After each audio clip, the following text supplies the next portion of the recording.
How can a broken heart lead you to true love? Be sure you watch this video. Hi everyone, this is Diana Palm, the Love Witch. Does fear of being hurt keep you stuck in survival mode? If it does, then stay tuned because I'm going to show you how healing your broken heart can actually lead you to true love.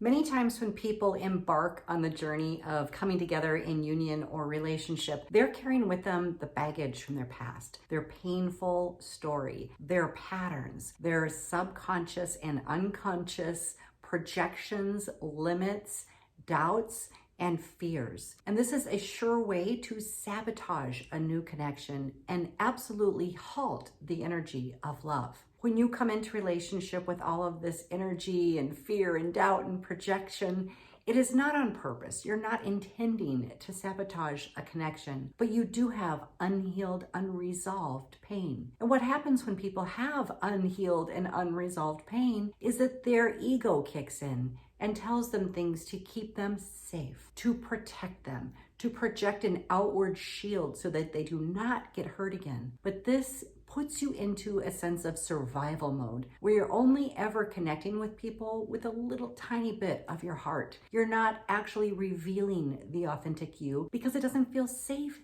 to reveal who you really are to another person, maybe even to yourself. And this is why going within when you have a broken heart is the only way to get crystal clear with yourself about who you are and what you would like to bring into a relationship, what you would like to experience with your counterpart. I know that this is easier said than done. It takes quite a lot of courage to look at your shadow side, to really look at your own limits and projections and how you may have been showing up in survival mode yourself. When I see people showing up in survival mode in relationship, they make a lot of excuses for their behavior or their shortcomings. They blame it on their childhood or previous relationships that broke their heart. But when you're in that energy, moving into a new connection is harmful. It's not allowing you to do the inner healing that you need to do, and it certainly isn't fair to the partner that you've attracted. However, the majority of people spend all their time in that low vibrating energy that has nothing to do with authentic love. It's just a placeholder where everyone stays in survival mode and connects out of lower vibrations that are often very toxic. Most of those connections are based on codependency, obligation, promises, debt, manipulation, untruths. This is where a lot of addictive behaviors escalate, where abuse can occur, and where narcissistic behavior is at its worst. Being in survival mode is a tactic. Being blocked and projecting the strength that you really don't feel on the inside is all about survival. And the ego always wants you to survive, but it shortcomes the energy of love. When the ego is in survival mode, it is really in the energy of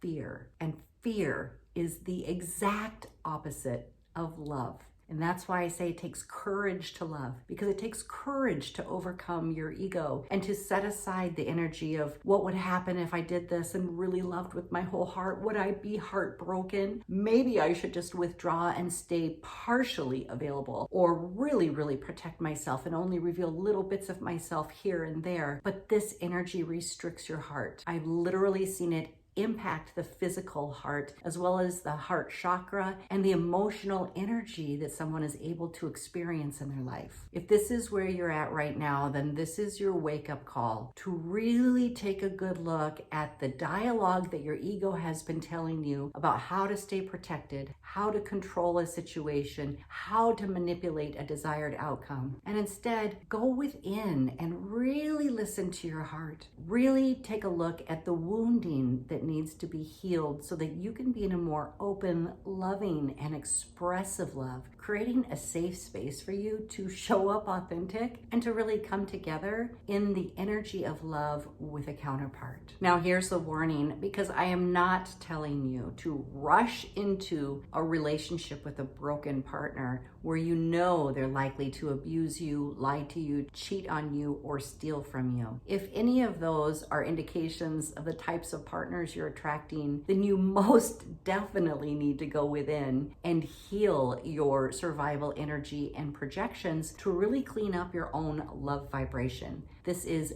the only way for you to actually attract a loving, compatible partner who's ready to love you. It's when you're already loving yourself.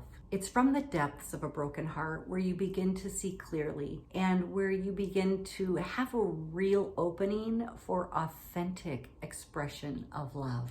It's really easy to tell if you're really ready for a new relationship based upon your internal story or what you've been telling people about your ex. Because at any point, if there is any amount of blame, feelings of rejection, regret over the past, unforgiveness, labeling, this person did this person is this person's a liar, this person's a narcissist. If there is any name blame going on, then you are clearly not ready to attract a new mate. In this energy, you will actually attract another mate to play out that pattern with you. So if you are heartbroken, if you have had a very, very painful ending in relationship, then it's time for you to go within and really take that time to heal your heart. This might be the broken heart that attunes you to the proper love that you've been missing your entire life. This might be the one where you decide to really change your story and really change the way that you show up in relationship, because it starts with yourself. It starts with getting really authentic,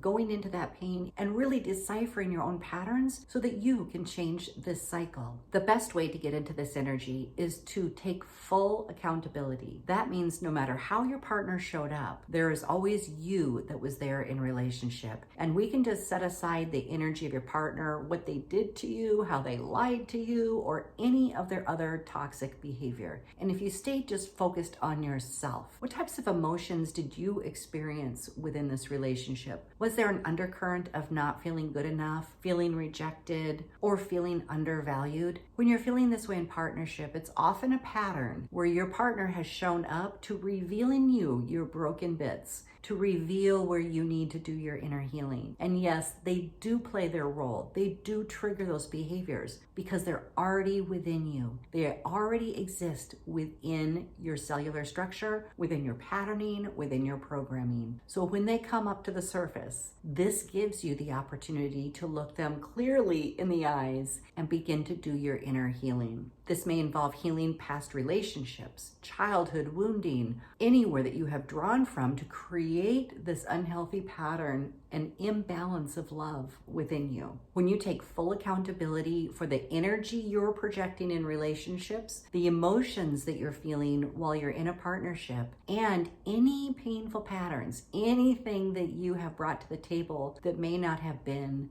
the fullest expression of love. This gives you the opportunity to look at them clearly and shift them. And when you do this, you know you're ready for love. You know you're ready for an authentic relationship, and you're ready to really just be yourself and be loved and give love. If you've already done this work and ended up with your divine counterpart, then I congratulate you, because this is not easy stuff. Love is not for the faint of heart. No, because it takes courage to get there. It takes courage to look at yourself and to be willing to shift these patterns within your life so that you can experience love. So I want to congratulate you. And if you're still on this journey, let me know that down in the comments below. Let me know what your struggle is in relationships. Let me know what your patterns are so I can provide some videos with insights and tips to help you shift it. If you feel stuck and your ego's having a hard time shifting into that next phase, be sure you set up some private sessions with me at www.dianapalm.com. I work with you to shift your subconscious blocks and limits and really help you shift your paradigm so that you are repatterned and open and available for new and authentic love. I do private sessions and package services where we can really get committed to working on and resolving these patterns for you with rapid results. Be sure you check out my services on my website. If you like this video, be sure to give me a like down below, subscribe, and share it with your friends. Thank you so much for being here, everyone. I can't wait to see you in the next video.